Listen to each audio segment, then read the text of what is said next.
캄보디아 범죄 단지에서 고문을 당해 목숨을 잃은 우리 한국인 대학생의 유해가 오늘 오전 8시쯤 인천공항을 통해 국내로 송환이 됐습니다. 캄보디아에서 숨진 채 발견된 지 74일 만에 고국으로 돌아온 겁니다. 자, 현재 공동 부검 결과도 나왔는데요. 부검 과정에 앞서 얘기가 많았습니다. 좀 충격적인 시신 훼손 얘기도 나왔었고, 하지만 다행히도 시신 훼손에 대한 흔적이나 증거는 없었다라고 확인이 됐고요. 물론 몸에서 다수의 타박상이 발견이 된 것으로 전해지고 있습니다. 이 확인 과정 때문에 시간이 좀 더 걸린 것도 있었습니다. 귀국하는데요. 자, 이런 가운데 캄보디아에서 한국인 사망 소식이 또 전해졌습니다. 자, 사망자는 이번엔 50대 한국인 남성이라고 확인이 됐는데요. 요즘 시기가 시기인 만큼 모든 가능성을 두고 철저하게 조사를 해야 할 듯합니다. 어떻게 되는 거죠? 시아누크빌의 한 호텔에서 한국 국적의 50대 남성이 사망한 채로 발견이 된 겁니다.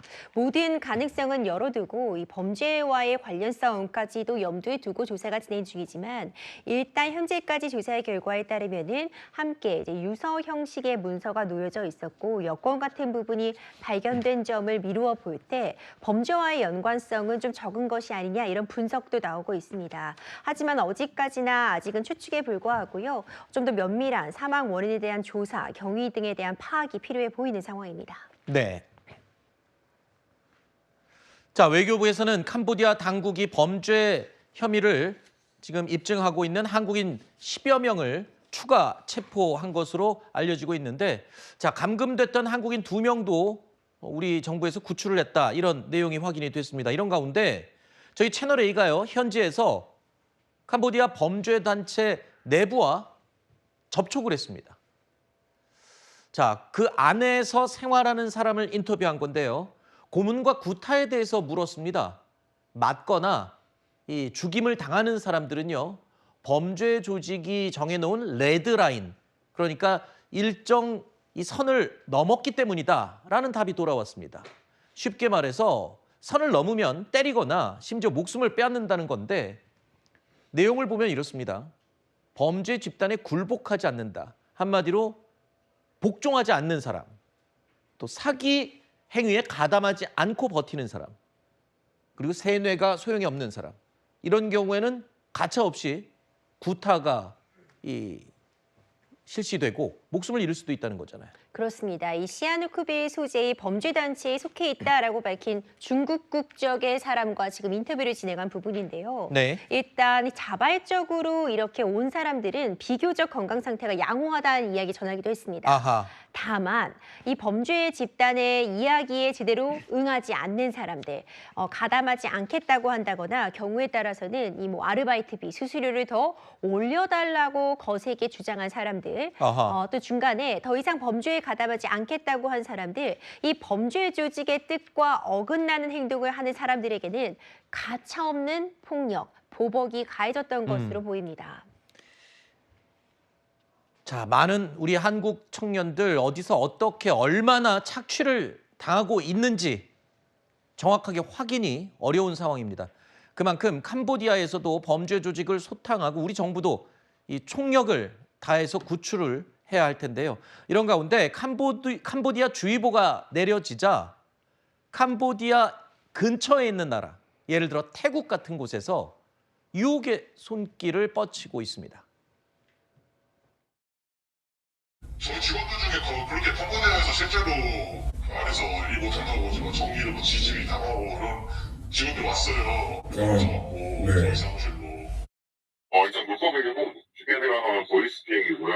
검찰 그리고 채팅 어플은 한 번이라도 해볼 때죠. 저희는 그런 감금 컴플레인 그런 뜻은 안 하니까. 동남아 쪽에 큰빌라에서 이제 1인 1실로 지내실 거고요. 내일도 가능하시죠? 제가 티켓팅을 해서 보내드리거든요. 들으신 것처럼 태국이 캄보디아 바로 옆에 붙어 있습니다. 그래서 인접국인 이 태국 방콕 현지에 있는 범죄 조직들이요, 지금 들으신 것처럼 우리는 감금하거나 때리지 않아요 라고 하면서 사람들을 직접 모집하고 있는 겁니다.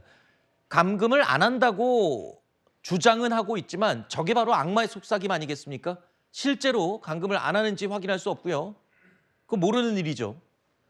캄보디아에서 빠져나온 범죄 조직이 태국에 다시 자리를 잡았을 가능성도 배제할 수 없잖아요. 그렇습니다. 지금 캄보디아의 이 온상, 이 범죄 조직의 온상에 대해서 전 세계적으로 관심을 갖고 있습니다. 그리고 실제로 우리가 이 취재원을 통해 확인해 본 바로도 캄보디아 내에서 말 그대로 야반도주, 이 범죄 조직들이 짐을 싸서 근거지를 옮기고 있는 모습도 확인이 가능한데요.